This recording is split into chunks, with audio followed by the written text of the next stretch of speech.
Okay, so earlier this morning, I mentioned this in the video I just recorded as well, but I was trying to catch up on some YouTube videos that I've been meaning to watch, which I plan on doing that later today as well. And one of them was a Pro ZD video where he talks about, like, here's 10 anime movies that I really like. And the one he had at the end of that list was a film called Ringing Bell, or Chirin no Suzu. And I thought it sounded very interesting, and I looked the movie up on TV Tropes, as I do. I was like, okay, this sounds very interesting. And I looked for it on YouTube. He's like, can I just find it here? I did. It's only 45 minutes long, so I watched it. And I don't have any notes here or anything now, but I do want to talk about it, at least for a little bit. Before I do, I'm going to say full spoilers, like 5, 4, 3, 2, 1, spoilers are live. And also, just go watch it. Like I said, it's only 45 minutes. You can find it here on YouTube.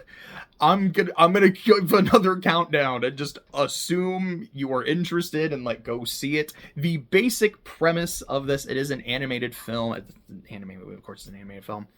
Your basic premise is Chirin, this a little lamb, wants to become a wolf and ends up becoming friends, I suppose, or becomes an apprentice to the Wolf King, the big wolf of the mountain, and it's about their life together. That is the premise I will give. Go see the movie. 5, 4, 3, 2, 1. We are super live with spoilers. What the fuck? This movie is wild!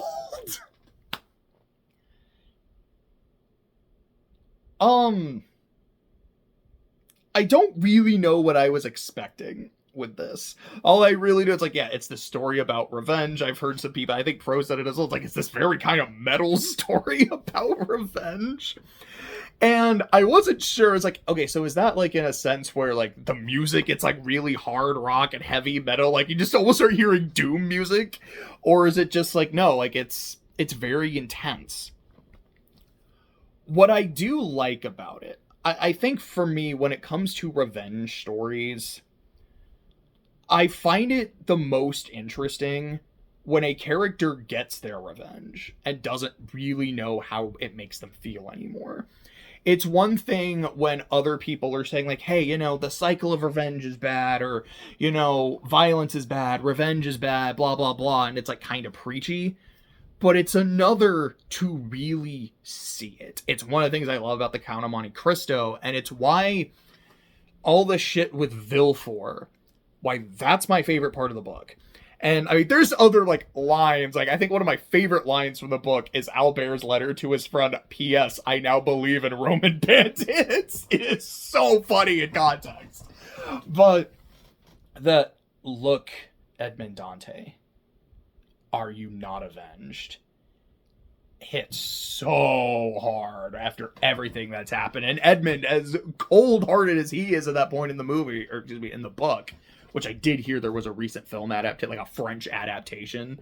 I am very excited to check it out. I hope I get to do so relatively soon. As cold-blooded as he is, that hit him hard and made him really start to reevaluate what he's doing. Here, Chirin's mother is killed by a wolf protecting him. And Chirin decides, I'm going to kill him. I am a lamb. I am this weak little creature. But I don't want to be. I want to become strong. I want to be strong enough to protect myself, but strong enough to defeat him. And from what I understand, this is not an original story. It's based on a book. And one of the big differences between the book and the movie is in the movie, Chirin's I'm gonna kill you! I'm gonna be strong enough to do it! Because as a little lamb, he's kind of got a high-pitched voice. I think the juxtaposition of oh, but a little baby lamb going, I'm gonna kill you, is it's unintentionally funny, but it also really works at the same time. But in the book, my understanding is he never tells the wolf that. It is just more like, I want to be your apprentice, I want to be strong. And apparently in the book, the wolf's like, okay, cool, we can just, I'm in.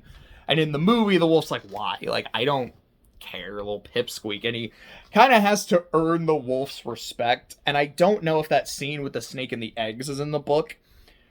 But I do find it to be a really interesting scene. If, like, Chirin... It's actually kind of perfect thinking about it. Like, it really does foreshadow the ending of the movie. Chirin choosing violence to protect something, but destroying what he's trying to protect. And, like, you know, I was trying to do a good deed. I mean, it's definitely more muddled by the end of the movie. It was like, I was trying to do something good, and instead I didn't. And I feel awful and don't really know what to do with myself after. But the wolf takes him in, and he starts training him, and you get this training montage of, you know, it's like this song about, like, I am Chirin, I am here, and I'm gonna be strong, and I'm like, okay.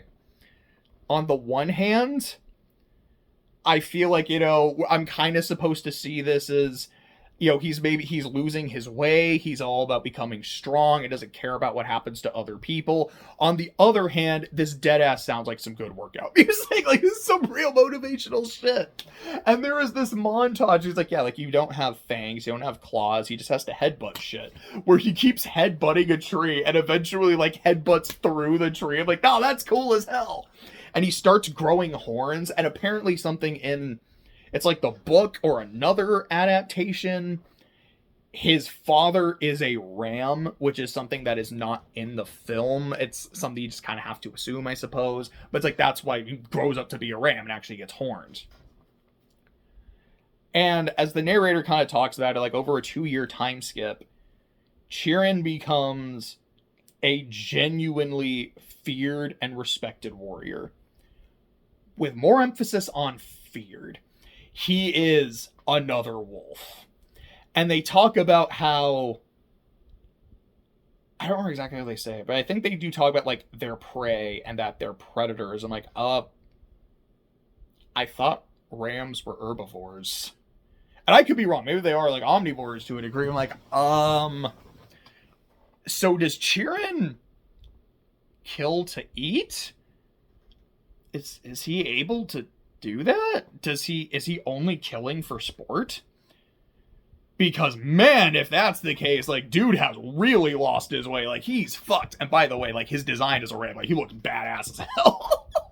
And to a point where I was just kind of thinking to myself, like, is there a character or skin in Them's Fightin' Herds that's just, like, a Chirin reference? It's like, I think Palm is the sheep, and I think she also has, like, the little bell. It's like, is that a Chirin reference by any chance? I don't know, and I don't know if she has a skin that's, like, a full Chirin thing. I don't know, I was just kind of thinking about it. But anyways, the climax of the film is they're going back to the meadow, and going back to, like, where the sheep used to be. Which I know one difference between the book and the movie is in the movie... One random sheep dies and Chirin's mom, which is what caused the revenge story. In the book, it's all of them but Chirin, but they still go back to kill the sheep that are there now.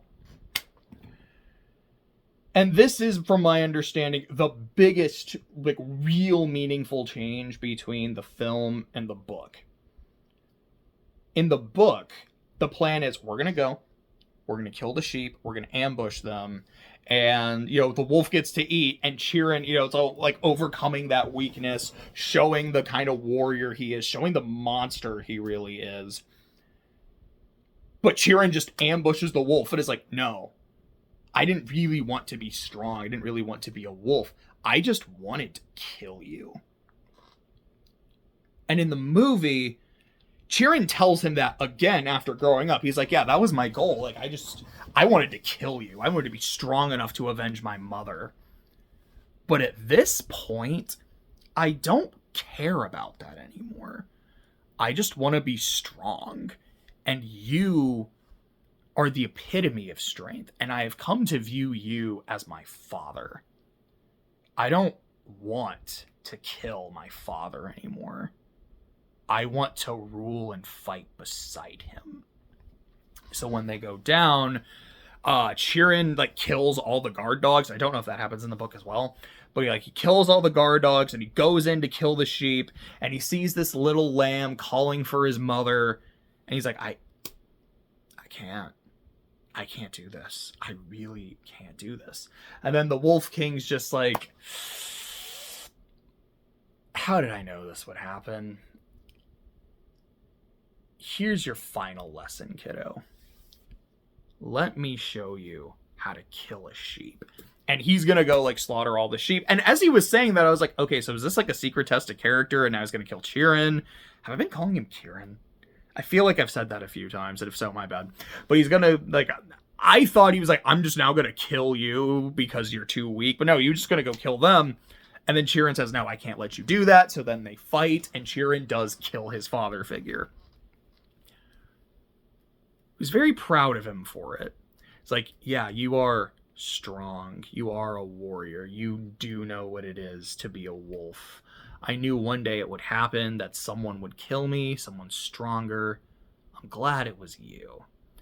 So then he dies, and the other sheep, and I don't know if this also happens in the book, but in the film, the sheep all reject him. I keep saying sheep, but, lamb and sheep, I don't think they're quite the same thing. But anyways, they reject him, like, you're not one of us. We don't recognize you.